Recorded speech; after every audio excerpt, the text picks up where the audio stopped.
آج 20 رمضان المبارک ہے اور یہ رمضان کا دوسرا عشرہ اس کا آخری دن اور دوسرے عشرے کا آخری جمعہ ہے۔ اللہ رب العزت ہمیں رمضان المبارک کی اور اس عشرے کی، اس جمعۃ المبارک کی زیادہ سے زیادہ برکات سمیٹنے کی توفیق عطا فرمائیں۔ ابھی جو رات آنے والی ہے یہ 21 کی رات ہے، جو کہ رمضان کی طاق راتوں میں سے پہلی رات ہے، اور رمضان کی آخری عشرے کی طاق راتیں بہت اہمیت والی ہیں، اور رمضان کے آخری عشرے کے اندر اعتکاف بھی سنت ہے۔ آپ صلی اللہ علیہ وسلم نے شب قدر کو پانے کے لیے رمضان کے پہلے عشرے کا اعتکاف فرمایا تو اس میں شب قدر نہ پائی، پھر دوسرے عشرے کا اعتکاف فرما لیا، اس میں بھی شب قدر کو نہ پایا، پھر جبرائیل علیہ السلام تشریف لائے کہ آپ تیسرے عشرے کا بھی اعتکاف فرمائیں اور آخری عشرے کی طاق راتوں میں شب قدر کو تلاش کریں۔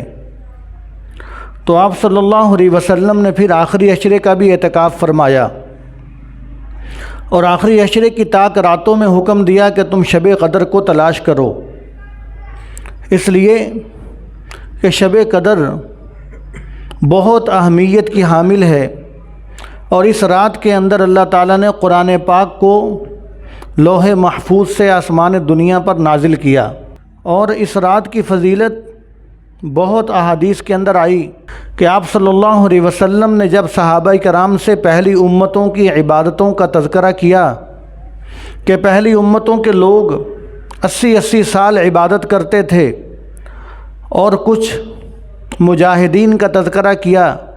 کہ ایک مجاہد تھا، وہ 80 سال اسلحے سے لیس رہا، اللہ کے راستے میں جہاد کرتا رہا۔ تو جب عبادتوں کا اور مجاہدوں کا تذکرہ کیا تو صحابہ کرام کے دل میں فوراً بات آئی کہ یا رسول اللہ، ہماری تو عمریں ہی اتنی نہیں ہیں۔ پہلے لوگ تو سینکڑوں سال عمریں پاتے تھے اور سینکڑوں سال عبادات کیا کرتے تھے، اور ہماری تو عمریں ہی اتنی نہیں ہیں، ہم پھر ان سے آگے کیسے نکل سکتے ہیں، جبکہ ہم تو آپ کے امتی ہیں، ہمیں تو زیادہ آگے بڑھنا چاہیے۔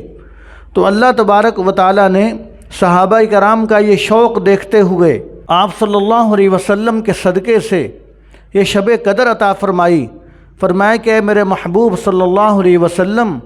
اپنے صحابہ کرام کو، اپنے ساتھیوں کو، اپنی امتیوں کو فرما دیجئے کہ تم میرے محبوب کے امتی ہو،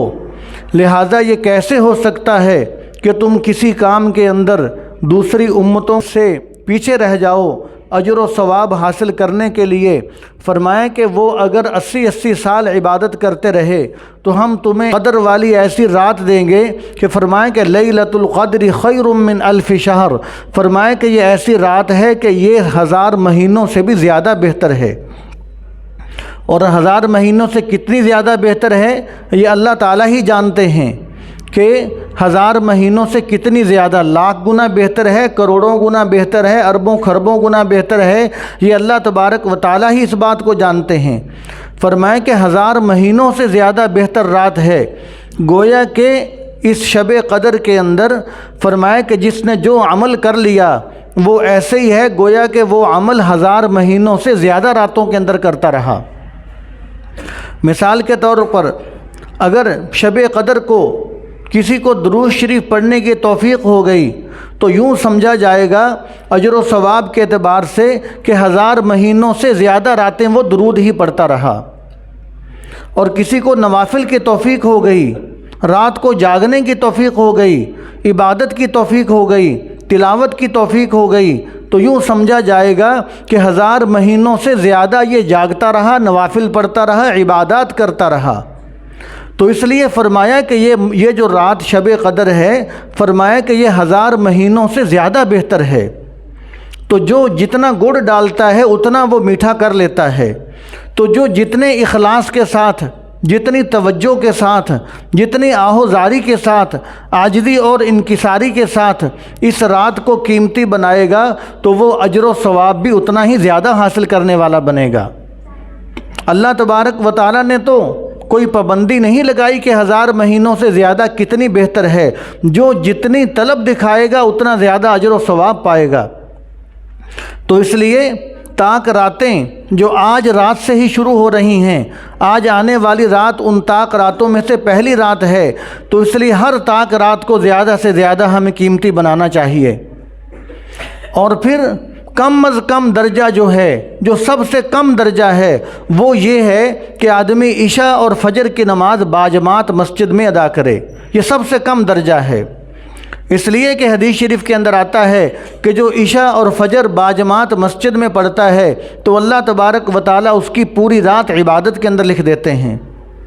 تو گویا کہ طاق راتوں کے اندر جب عشاء بھی باجماعت مسجد کے اندر پڑھی گئی اور جب صبح فجر بھی باجماعت مسجد میں پڑھی گئی تو گویا کہ پوری رات اس کی عبادت میں لکھی جائے گی، پوری رات عبادت کا ثواب ملے گا۔ تو شب قدر بھی انہی راتوں میں ضرور آئے گی۔ تو اللہ تبارک و تعالیٰ اس پیکج کے صدقے، حضور صلی اللہ علیہ وسلم کے اس مبارک ملفوظ کے صدقے، اللہ تبارک و تعالیٰ امتیوں کو شب قدر کے ثواب سے محروم نہیں فرمائیں گے۔ تو اس لیے اس بات کی ضرور فکر کرنی چاہیے۔ اور پھر دوسرا، اس آخری عشرے کے اندر اللہ تبارک و تعالیٰ نے اعتکاف کی دولت کو رکھا۔ اعتکاف کا مقصد یہ ہے کہ اللہ تبارک و تعالیٰ کے حضور یکسوئی حاصل کرنا، تنہائی کے خلوت کے لمحات گزارنا اللہ تعالیٰ کے دربار میں آ کر، اور یہ تنہائی اور خلوت کے لمحات کسی کو میسر آ جائیں کہ ہر مصروفیات سے چھوڑ کر صرف ایک اللہ تعالیٰ کے ساتھ آدمی لو لگائے، توجہ کرے، یہ بہت بڑی دولت ہے۔ آپ صلی اللہ علیہ وسلم یہی دولت حاصل کرنے کے لیے غار حرا میں جایا کرتے تھے۔ غار حرا میں جو آپ صلی اللہ علیہ وسلم جاتے تھے، وہاں پر تنہائی حاصل کرنے کے لیے، یکسوئی حاصل کرنے کے لیے کہ وہاں پر اور کوئی کسی طرف توجہ نہ ہو، صرف ایک اللہ تبارک و تعالیٰ کی طرف توجہ ہو، اور 100% یکسوئی حاصل کرتے تھے۔ اور پھر اعلان نبوت کے بعد بھی جب وحی نازل ہوئی، اس کے بعد بھی آپ صلی اللہ علیہ وسلم راتوں کو تنہائیاں حاصل کیا کرتے تھے، اور دن کے اوقات میں بھی، راتوں کے اوقات میں بھی آپ صلی اللہ علیہ وسلم نے اپنی راتوں کو اس طرح منظم کیا ہوا تھا کہ کوئی تنہائی کے لمحات ضرور رکھتے تھے آپ صلی اللہ علیہ وسلم کہ یہ تنہائی کے لمحات صرف اللہ تعالیٰ کے لیے خاص کر کے راز و نیاز کی باتیں کریں گے، اللہ تبارک و تعالیٰ سے دعائیں کریں گے، اور تنہائی کے اندر یکسوئی میں آ کر اللہ تعالیٰ کو یاد کریں گے۔ اور اسی کی ایک جھلک یہ اعتکاف بھی ہے کہ جو اعتکاف بیٹھا جاتا ہے، اس کا بھی مقصد یہی ہوتا ہے کہ میری اب کوئی مصروفیات نہیں ہے، تمام مصروفیات سے اب ایک ہی مصروفیات ہے کہ صرف اللہ تعالیٰ کے لیے اپنی تمام مصروفیات کو ختم کر کے ساری صلاحیتیں اللہ تعالیٰ کے لیے خاص کرنی ہیں۔ تو اعتکاف کا مقصد یہ ہوتا ہے۔ تو اس لیے آپ صلی اللہ علیہ وسلم رمضان المبارک کے آخری عشرے میں ہر سال اعتکاف کیا کرتے تھے، ہر سال اعتکاف فرماتے، اور ایک سال کسی عذر کی وجہ سے اعتکاف رہ گیا آپ صلی اللہ علیہ وسلم کا، تو آپ صلی اللہ علیہ وسلم نے عید گزرنے کے بعد شوال کے 10 روزے رکھے، اس لیے کہ اعتکاف بیٹھنے کے لیے روزے رکھنے ضروری ہیں، اعتکاف کے لیے روزہ شرط ہے۔ تو آپ صلی اللہ علیہ وسلم نے شوال کے مہینے کے اندر 10 روزے بھی رکھے اور نفلی اعتکاف کیا، اس لیے کہ جو 10 دن میں ہر سال رمضان کے آخری 10 دن جو مسجد کے اندر گزارتا تھا، جو اعتکاف میں خلوت کے اندر گزارتا تھا، اس سال کسی عذر کی وجہ سے اعتکاف رہ گیا، تو آپ صلی اللہ علیہ وسلم نے شوال کے اندر 10 روزے بھی رکھے اور اعتکاف بھی فرمایا، تاکہ میرا وہ جو تخلیہ ہے، جو میری خلوت ہے، وہ میری برقرار رہے، اس کے اندر کمی واقع نہ ہو۔ ہم پورا سال 360 دن ہم پورا سال اپنے سارے معمولات کرتے ہیں، تو ہمیں چاہیے کہ ہم اپنے اوقات میں سے وقت نکال کر ان دنوں کو، آخری عشرے کو ہم خاص کر لیں کہ ہم اعتکاف کریں گے، اور یہ جو آخری دن ہے یہ ہم اللہ تعالیٰ کی نظر کریں گے، جس کو مفتی تقی عثمانی صاحب نے فرمایا کہ درد سے، یادوں سے، اشکوں سے شناسائی ہے، کتنا آباد میرا گوشہ تنہائی ہے۔ کہ انہوں نے فرمایا کہ جب آدمی اعتکاف بیٹھتا ہے یا ویسے بھی آدمی خلوت اختیار کرتا ہے تو پھر اس میں کیا ہوگا؟ اس میں آدمی اللہ تعالیٰ کے سامنے اپنے دکھ درد بیان کرے گا اور آنکھوں سے آنسو بہائے گا۔ یہ تمام چیزیں اعتکاف کی حالت میں جب آدمی کو میسر ہوں تو آدمی یہ نہ سمجھے کہ میں سب سے کٹ چکا ہوں، میں بالکل بے آباد ہو کے زندگی گزار رہا ہوں۔ آدمی یہ سمجھے کہ کتنا آباد میرا گوشہ تنہائی ہے، کہ میرا گوشہ تنہائی تو بہت زیادہ آباد ہے، میں نے اپنے گوشہ تنہائی کو فل مصروف رکھا ہوا ہے، بالکل آباد رکھا ہوا ہے۔ لہٰذا ہمیں چاہیے کہ اگر اللہ تبارک و تعالیٰ نے ہمت دے رکھی ہو، کوئی عذر نہ ہو تو اعتکاف کی دولت سے بھی محروم نہیں ہونا چاہیے۔ اور آخری بات یہ کہ یہ جو رمضان کا جو عشرہ چل رہا ہے، دوسرا عشرہ، اس کا آج آخری دن ہے اور یہ عشرہ مغفرت والا عشرہ ہے۔ اور اللہ تبارک و تعالیٰ نے ویسے تو پورا سال اللہ تبارک و تعالیٰ کی شان غفاری جوبن پر ہوتی ہے، اللہ تعالیٰ نے کوئی ایک لمحہ بھی اپنے بندوں کے لیے منحوس نہیں رکھا۔ متبرک لمحات تو بہت زیادہ رکھے ہیں، شب قدر ہے اور اس کے علاوہ شب برات ہے، رمضان ہے، ذی الحجہ کا پہلا عشرہ ہے، محرم ہے۔ اللہ تعالیٰ نے برکتوں والے لمحات، اوقات، ایام، مہینے تو بہت رکھے ہیں، لیکن ایک لمحہ بھی اللہ تبارک و تعالیٰ نے اپنے بندوں کے لیے منحوس نہیں رکھا۔ تو اس لیے پورا سال اللہ تعالیٰ کی شان غفاری جوبن پہ رہتی ہے کہ میرا بندہ چاہے جس وقت آئے، پورا سال آئے، جس وقت بھی آ کر توبہ کرے، موت سے پہلے پہلے اس کے لیے توبہ کا دروازہ کھلا ہے۔ لیکن رمضان کا مہینہ خاص رکھا، پھر رمضان میں دوسرا عشرہ مغفرت والا اللہ تعالیٰ نے خاص رکھا تاکہ میرے بندے اس مہینے میں، اس عشرے میں، ان دنوں میں زیادہ سے زیادہ فائدہ حاصل کریں۔ اور ہم میں سے کون ہے کہ جو یہ دعویٰ کرے کہ جی ہمارے ذمے کوئی گناہ نہیں ہے، ہم بخشے بخشائے ہیں؟ ہم میں سے کوئی یہ دعویٰ نہیں کر سکتا۔ اگر یہ دعویٰ ہے تو یہ صرف انبیاء علیہم السلام کے حق میں ہے۔ اللہ تعالیٰ کے سارے نبی معصوم ہیں،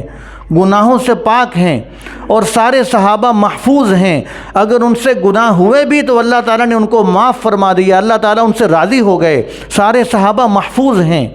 تو ہم میں سے کوئی یہ دعویٰ نہیں کر سکتا۔ تو جب ہم میں سے کوئی دعویٰ بھی نہیں کر سکتا، عذاب سہنے کی طاقت بھی نہیں ہے، اور اللہ تعالیٰ سے بڑا معاف کرنے والا بھی کوئی نہیں ہے، اللہ تعالیٰ بھی معاف کرنے کو تیار ہیں، تو پھر ہمیں چاہیے کہ ہم اللہ تبارک و تعالیٰ کے حضور اپنے سارے گناہوں سے معافی مانگیں، ہم توبہ اور استغفار کریں، اللہ تبارک و تعالیٰ سے ہم بخشش حاصل کرنے والے بنیں۔ اللہ تبارک و تعالیٰ کو منانا ماں باپ کو منانے سے بھی آسان تھا، سب سے زیادہ منانا آسان ہے، تو اللہ تعالیٰ کو منانا آسان ہے۔ اسی لیے آپ صلی اللہ علیہ وسلم نے فرمایا کہ ہلاک ہو جائے وہ شخص کہ جو رمضان کا مہینہ پائے پھر بھی اپنی بخشش نہ کروا سکے، کہ سب سے زیادہ منانا آسان اللہ تعالیٰ کو تھا، تو رمضان کا مہینہ بھی پا لیا اور اللہ تعالیٰ کے سامنے جھکا ہی نہیں ہے، توبہ ہی نہیں کی ہے، استغفار نہیں کی، تو پھر بھی اس نے یہ مہینہ بھی خالی گزار دیا، تو سب سے زیادہ منانا آسان اس کو تھا، یہ بھی نہیں کر سکا۔ تو آپ صلی اللہ علیہ وسلم نے اس بد دعا پر آمین فرمایا کہ ہاں واقعی وہ شخص ہلاک ہو جائے کہ جو رمضان کا مہینہ پائے اور پھر بھی اپنی بخشش نہ کروا سکے۔ تو اس لیے ہمیں چاہیے کہ ہم ان دنوں کی قدر کر لیں اور اللہ تبارک و تعالیٰ کے سامنے ہم جھکیں، دنیا کی عیش و عشرت، دنیا کی لذتیں، دنیا کی خواہشیں سب چھوڑ دیں۔ کوئی پتہ نہیں اسرائیل علیہ السلام آج آ جائیں تو یہ دنیا کی واہ واہ، ہماری خواہشات، ہمارے شوق، ہمارے بیوی بچوں کے شوق پھر بھی اسرائیل علیہ السلام چھڑا کر لے ہی جائیں گے۔ تو عقل مند وہی ہے کہ جو اپنے ہوش و حواس کے اندر ہی ان تمام گناہوں کو چھوڑ دے اور اللہ تبارک و تعالیٰ کے حضور توبہ اور استغفار کر لے۔ اللہ تبارک و تعالیٰ کی شان غفاری کو آپ صلی اللہ علیہ وسلم نے بیان فرمایا کہ بنی اسرائیل کے اندر ایک شخص تھا۔ آپ نے بنی اسرائیل کے پرانی امتوں کے بہت واقعات بیان فرمائے، اور واقعات بیان کرنے کا مقصد ایک یہ بھی تھا کہ میرے امتیوں دیکھو، پہلے نبی جن کا میں سردار بن کے آیا ہوں، ان کی امتوں کے ساتھ اللہ تعالیٰ نے اتنی بخشش والا، رحمت والا معاملہ فرمایا ہے، تم تو سید الانبیاء کے امتی ہو، تم تو سید الانبیاء کے امتی ہو، تم تو سید الرسل کے امتی ہو، تم تو اس کے امتی ہو جو اللہ تعالیٰ کے سارے نبیوں سے زیادہ لاڈلا اور پیارا ہے، تو تمہارے ساتھ اللہ تعالیٰ کس قدر معافی والا معاملہ فرمائیں گے۔ تو اللہ تبارک و تعالیٰ نے بنی اسرائیل کے واقعات کہ اللہ تعالیٰ نے ان کو کیسے کیسے گناہوں کو معاف کیا اور کیسے کیسے بہانے پر اللہ تعالیٰ نے ان کو معاف کیا، یہ حضور نے ہمیں بتلا کر ہمیں تسلی دی ہے کہ تم میرے امتی ہو، تم اللہ تعالیٰ کے در پہ جھک کر تو دیکھو، معافی تو مانگو، اللہ تعالیٰ کیسے تمہارے ساتھ رحمت کا معاملہ فرماتے ہیں۔ آپ صلی اللہ علیہ وسلم نے بیان فرمایا کہ ایک شخص جو کہ بہت ہی پورے معاشرے کا زانی ترین شخص تھا اور ہر رات وہ اپنے بستر پر نئی لڑکی لے کر آتا، زنا کرتا، منہ کالا کرتا، اور پورے معاشرے کے اندر کوئی اس سے سلام کر کے راضی نہیں تھا۔ بدنام زمانہ شخص، اس امت کا نہیں، یہ موسیٰ علیہ السلام کے دور کی بات ہے، بنی اسرائیل کا وہ شخص ہے۔ ایسا شخص آپ صلی اللہ علیہ وسلم نے ارشاد فرمایا کہ وہ ایک رات اپنے بستر پر کوئی لڑکی لے کر آیا پیسے دے کر، تو اس نے آ کر کیا دیکھا کہ وہ لڑکی رو رہی ہے، اور وہ لڑکی اللہ تعالیٰ کے خوف سے رو رہی ہے۔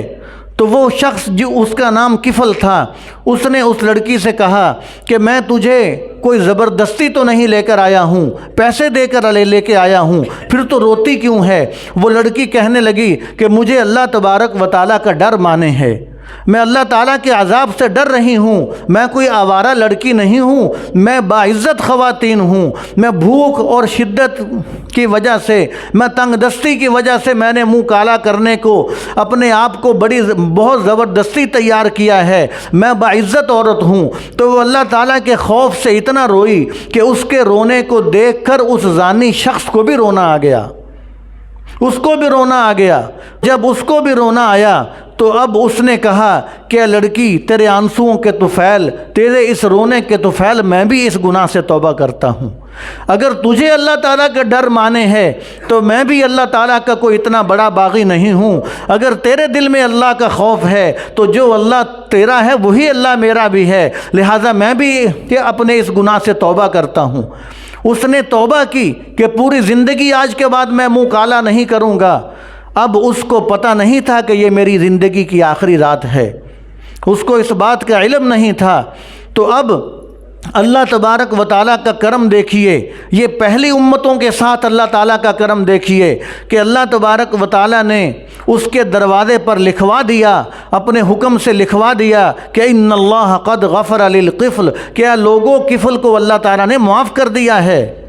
لہٰذا یہ میرا محبوب دنیا سے گیا ہے۔ تم یہ نہ سوچنا کہ زانی شرابی دنیا سے چلا گیا، اس کے جنازے میں ہم نہیں جائیں گے، اس کا چہرہ نہیں دیکھیں گے، اس کے جنازے کو کندھا نہیں دیں گے، اس کی تجہیز و تکفین میں شامل نہیں ہوں گے۔ اے لوگوں، اس کو حقیر نہ سمجھنا، میں نے جب کفل کو معاف کر دیا ہے تو تمہیں کسی کو حق نہیں کہ تم اس پر ایک انگلی برابر بھی تم کوئی تہمت لگاؤ یا تم اس کے خلاف زبان اٹھاؤ۔ اور اللہ تبارک و تعالیٰ نے موسیٰ علیہ السلام کو بھیجا کہ میرا پیارا بندہ دنیا سے چلا گیا، جاؤ اس کے جا کر تجہیز و تکفین کا انتظام کرو۔ تو عرض کرنے کا مقصد یہ کہ پہلی امتوں کے ساتھ یہ معاملہ ہو رہا ہے، اور آپ صلی اللہ علیہ وسلم نے یہ واقعات بیان کر کے اپنی امت کو تسلی دی ہے کہ میرے امتیوں دیکھو، یہ پہلی امتوں کے ساتھ یہ معاملہ ہے، تم تو تمام امتوں کی سردار امت ہو، تمہارا نبی تو سارے نبیوں کا سردار ہے، لہٰذا جب تم اللہ تعالیٰ کے دربار میں توبہ کرو گے تو اللہ تعالیٰ کی شان غفاری زیادہ آگے بڑھ کر تمہارا استقبال کرے گی۔ اور آپ صلی اللہ علیہ وسلم نے ایسے ہی پہلی امتوں کے واقعات بیان فرمائے کہ ایک شخص تھا، اس کو جب دنیا سے جانے لگا تو اس کے دل کے اندر عاجزی آ گئی، اس کے دل میں انکساری آ گئی۔ اس نے گھر والوں سے کہا کہ دیکھو، میں بہت گناہ گار ہوں، میں نے ساری زندگی کوئی نیک عمل نہیں کیا، اب میں دنیا سے جا رہا ہوں، مجھے یقیناً عذاب ہوگا، مجھے اللہ تعالیٰ کے عذاب سے ڈر لگ رہا ہے۔ تم یوں کرنا، جب میں مر جاؤں تو مجھے جلا کر راکھ بنا دینا، اور میری راکھ کو ہوا کے اندر بکھیر دینا، اور کچھ راکھ کو سمندر میں، دریاؤں میں بہا دینا، تاکہ میرا نام و نشان ختم ہو جائے۔ اب وہ یہ اپنی سمجھ کے مطابق کر رہا ہے، لیکن بیچ میں مسئلہ کیا ہے کہ اسے اللہ تعالیٰ سے ڈر لگ رہا ہے، لیکن اگرچہ اپنی سمجھ کے مطابق کام تو غلط کر رہا ہے، اللہ تعالیٰ تو اس کے جسم کو دوبارہ اکٹھا کرنے پر قادر ہیں، وہ اپنی سمجھ کے مطابق اگرچہ کام تو غلط کروا رہا ہے لیکن اس کے دل میں رب کا خوف ہے،